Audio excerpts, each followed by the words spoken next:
When most people want to create a change in themselves or their lives, they try to start doing more things. Start a morning routine, count macros, read 20 minutes a day, turning off the screens by 9 p.m., or getting in an ice bath, for example. But what ends up happening, more often than not, is that after 2 weeks, they slip up. And within 6 weeks, they've reverted back to all of the old habits, abandoning the morning routine, reading, meal prep, and etc. Why? The reason is that they jumped into the do or the action without addressing the be or their identity. They couldn't stick with it and never got to have or to reach the goals or the ideal outcome. This activity is the first of 2 be, do, have activities that we'll do to help you notice the power of a story that we tell ourselves about ourselves. This activity is called the Tea Party. First, let's talk about the term avatar. Take a moment and think about what an avatar is to you. And no, I'm not talking about the big blue guy from the movies. How would you define the term avatar?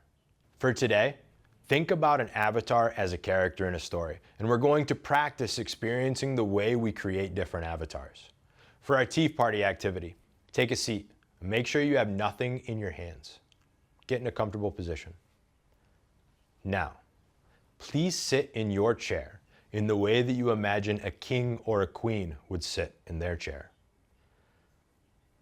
In your head and not out loud, please ask for a cup of tea in the way that you imagine a king or a queen would ask for a cup of tea. Good job. Now, shake that out, wiggle around and reset. Next, please sit in your chair in the way that you imagine a prince or a princess would sit in their chair. In your head and not out loud, please ask for that cup of tea in the way that you imagine a prince or a princess would ask for a cup of tea. Nice work. Now, let's take another few seconds to shake it out, wiggle around and reset.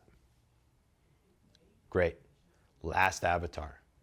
Please sit in your chair in the way that you imagine a villain sits in their chair. In your head and not out loud. Ask for a cup of tea in the way that a villain asks for a cup of tea.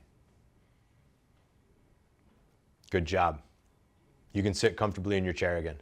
Now, let's reflect on those different avatars. Did you sit the exact same way for each character? Did you use the same words? Did you have the same voice in your head, or did the voices sound different? Do you imagine that you made the person that you asked for that tea feel differently based on how you asked, the words that you used, the way that your voice sounded? What are some differences that you can identify for each avatar? Oh, why do you think these avatars were different? Why didn't you use the same voice every time? Why didn't you sit the same way? The characters were different because I told you what avatar to be, so you acted the way that you believe that that character acts, and you got the things that that character gets. All 3 got the tea, but how did the villain make the people around him feel compared to the king? The exercise is impactful because it demonstrates the power of the character that we decide to be and how we influence the things that we get as a result. Now, on a piece of paper, write the following: be, do, have. We need to focus on creating the identity first, because if you never decide to be a different version of yourself, you'll never do enough to have a different life. You are exactly the person that you tell yourself that you are, and you get exactly what you believe that you deserve. If you want something different, you have to become someone different.